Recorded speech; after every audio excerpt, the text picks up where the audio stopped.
Welcome back to California Cooking. Today, we're taking you to a restaurant bringing a taste of New York to LA. Then we're gonna stop by a neighborhood coffee shop in Altadena. And back at home, I'm making a quick weeknight meal the whole family is gonna love. First up, Linden Restaurant, where every dish tells a story and every bite brings a taste of New York to LA.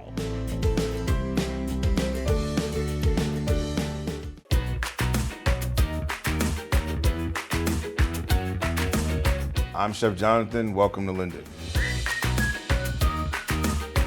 Linden is one of the fondest stories that someone could probably tell when it comes to a restaurant, for me at least. It feels like New York.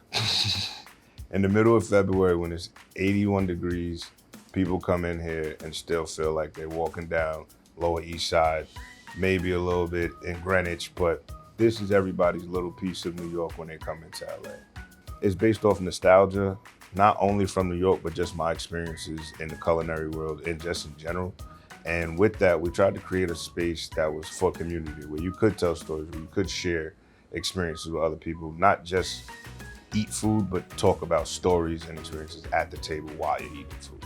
When you come to Linden, I would like to say it does feel like New York, but also feels like homey, feels like welcoming. And that was the whole point. We have a bunch of pictures in here. The color palette is here. So I call it the trifecta when you go to Linden. You come in, you sit down, you eat, you have a nice meal at Linden. Then you go through the curtain, through the back door, the employees only door, walk down the ramp, and you go inside our speakeasy, which is ... And you go there, you have a couple drinks, maybe cut a rug or two. Then after you've built up a bit of an appetite, you go outside, walk around the corner, you finish your night with chopped cheese. It's called the Linden Trifecta. My passion for cooking comes from being hungry. No, my passion for cooking comes from being a third generation chef. My grandfather was a chef, my father was a chef. And it's something that I always enjoy doing. And in addition to that, I do enjoy to eat. One of my favorite childhood memories wasn't so much cooking. It was my father was a chef, so he didn't cook that much at home. You had to go to work to go eat, but we would go out a lot after work, and it would be going to Cat's Deli in Manhattan and getting a half a pastrami sandwich or a tongue sandwich with a matzo ball soup. I'm originally from Roosevelt, Long Island. We named Linden after Linden Boulevard in New York because it's one of the only main streets that goes from Long Island to Brooklyn without getting on the highway. But growing up in Long Island, I could say one of the biggest and largest, fondest memories when it comes to food is your local deli and getting a breakfast sandwich, bacon, egg, and cheese, salt, pepper, ketchup, one word. Initially, I played football. I was a football player, had a scholarship. That didn't work out so well. Came home, went back to Long Island, and decided I need to go to culinary school, and I went to Johnson & Wales in Providence, Rhode Island. I was there for a while, came back to New York and started a catering company. Now, I started a wedding catering company where I had the ability to make food for all different types of people and create a story for them through food. So that's where I started. Last month, 5 years ago, I moved to LA. I had my catering company, COVID happened, and I was trying to figure out what was next. And essentially, I just decided to go to the warmest place that was still open. And when I got here, everything was still open, and the tacos were good. The top memory that I had was we opened up our first month, we opened up and we had family come in of 5. They sat down, ate, didn't say anything, looked like they enjoyed the food, went to touch the table, didn't say anything, they loved everything, but then they left a note. And the note said that we enjoyed this just as much as we enjoyed your father's restaurant in Long Island. So for me, that was one of the most touching things that I've actually had happen here. People that dined at my father's restaurant dined here and had the same experience, so that's dope. Everything on this menu is derivative from everything that I've learned from my father at his restaurant in Long Island, called cornbread and caviar, everything.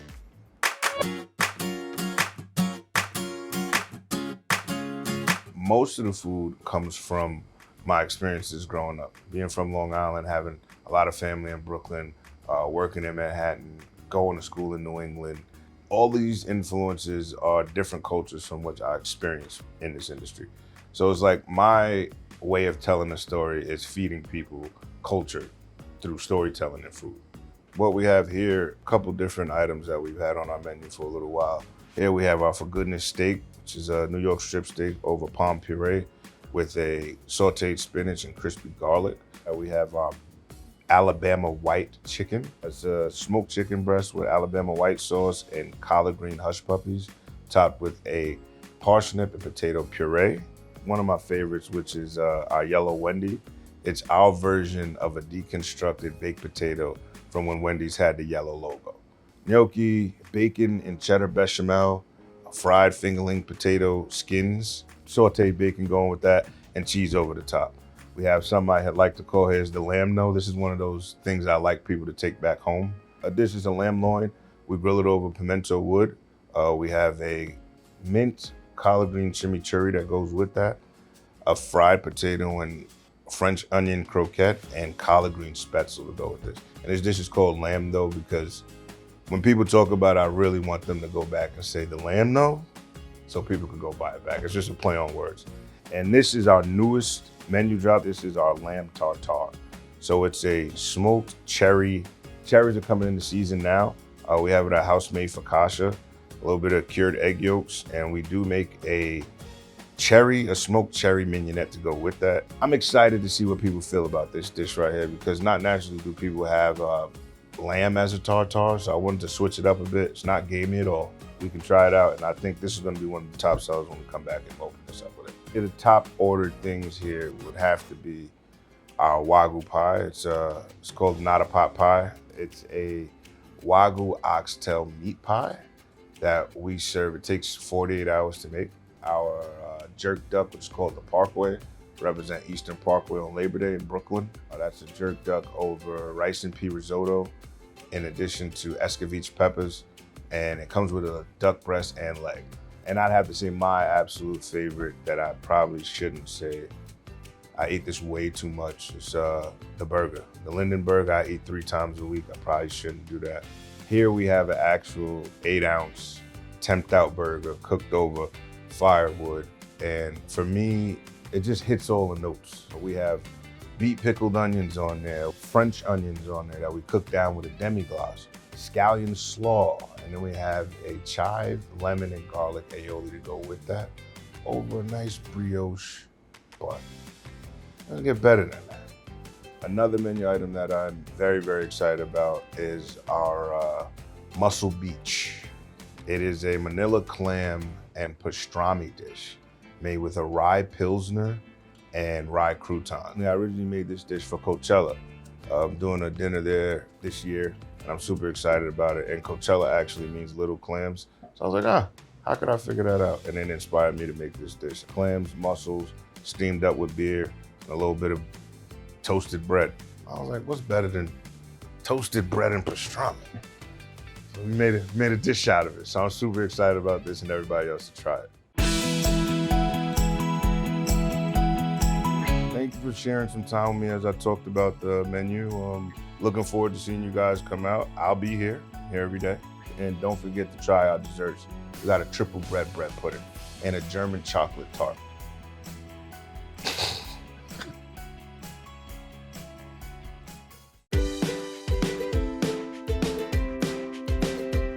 Coming up, it's a question we all ask ourselves, what's for dinner? I've got a great recipe that's super quick and easy. Plus, a neighborhood coffee spot in Altadena with a truly warm community feel.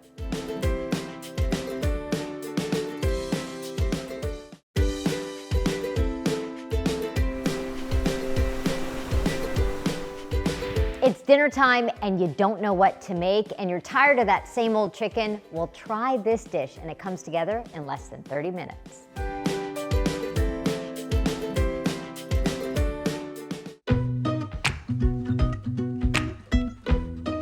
I happen to really enjoy very thin breaded chicken. I'm not a huge chicken lover, but that I will always eat, like a schnitzel or a Milanese, but it takes so much time. You gotta flatten out the chicken, flour, egg, breading. The kitchen's a mess. This is a huge hack for a weeknight. You can make this meal 30 minutes or less. And when the kids want chicken fingers instead of maybe chicken fingers are a little more processed. This is so quick and easy, and you know what's in it. So here goes. I've got some ground chicken. I've done both. I did kind of the dark meat. This is 93.7. A nice pinch of salt, some garlic powder, smoked paprika. So you could do onion powder. And then I'm just gonna mix this up. And that's it for the flavoring of the chicken, okay? So easy, we can handle that. But this is a recipe you could easily double with 2 packs of chicken. I'm going to drizzle a little bit of olive oil on my parchment paper is gonna make this a whole lot easier. The ground chicken's going on. I'm gonna do a little olive oil on there too, because here's what you're gonna do. More parchment. And this is the process where you really just wanna flatten out your chicken. Get it nice and thin. I'm even gonna take a rolling pin and really try to get it nice and flat. Try to get it as even as you can. The next step would be the egg wash. And this cooks so quickly in the oven because it's so thin, which is another great plus for a weeknight meal. At this point, we wouldn't even be done pounding out chicken, so we are ahead of the game here. Make sure you get all the edges. To our breadcrumbs. I have a mixture of breadcrumbs. I have the really fine ones, I have gluten-free panko, I have regular panko, and I happen to always love sesame seeds in my mix with my chicken, but that's totally up to you. I'm gonna do my mix. I'm gonna do a little bit of the fine breadcrumbs. I'm going to do my panko, which gives you the nice crunch. And you wanna just really give it a nice coating of breadcrumbs. And then my sesame seeds, which I love, unbreaded chicken. And then you really just want a nice coating. So I kind of go back in, see any spots I left behind. This is where things get a little dicey, but hang with me here. I'm wondering if I should have, that's okay. I know what, I'll do this. Okay. Did it work? Did it work? It worked! We're doing the other side. Okay, now olive oil. We're baking this so it will not be fried. It's quick, it's so thin. I'm gonna say under 15 minutes this will be done. In a pretty hot oven, 400 degrees. While our chicken is in the oven, I'm gonna make a quick little arugula salad to put on top. So we've got our arugula. I've got some red onion, some tomato, and some Parmesan. I just topped it with a little bit of olive oil, a few thin slices of red onion, sprinkle those in, some fresh lemon juice, some tomato. These are really cute little tomatoes, but you could use whatever you like. I'm gonna just cut these into bite-sized little pieces. These are really pretty tomatoes. Look at that. Salt and pepper, toss that up. On top, I'm gonna take some really good Parmesan cheese and just do some peels. And now we just wait for the chicken. Okay, our chicken is done. One thing you'll notice when it comes out of the oven, the excess breadcrumbs do burn, but that's on the side, doesn't affect the chicken. I don't think I have a plate big enough, but let's see. Okay. Look at how crispy and brown it got. Oh my goodness. Okay, I might need 2 spatulas. Oh, there we go. Look at that, one big chicken patty. Honestly, you could just leave it like this, serve it to the kids in strips, dip it in some honey mustard. That is one way. But for dinner, I love the idea of serving it just like this. So I'm gonna bring our salad over and I'm just gonna pile it up just like that. Look at this beauty. Family style, dinner in 30 minutes or less, and dinner served.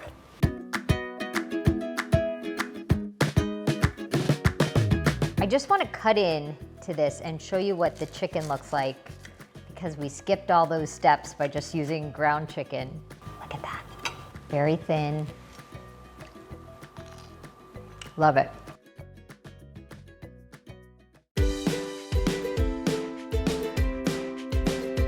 Coming up, they're all about coffee and community. We're taking you to a neighborhood cafe in Altadena.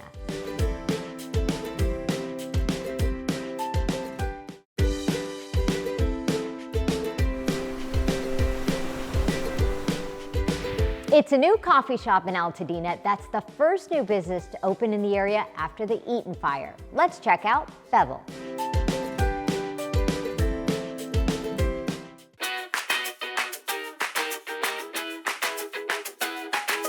Hey, I'm Kevin, the owner of Bevel Coffee, and welcome to the shop.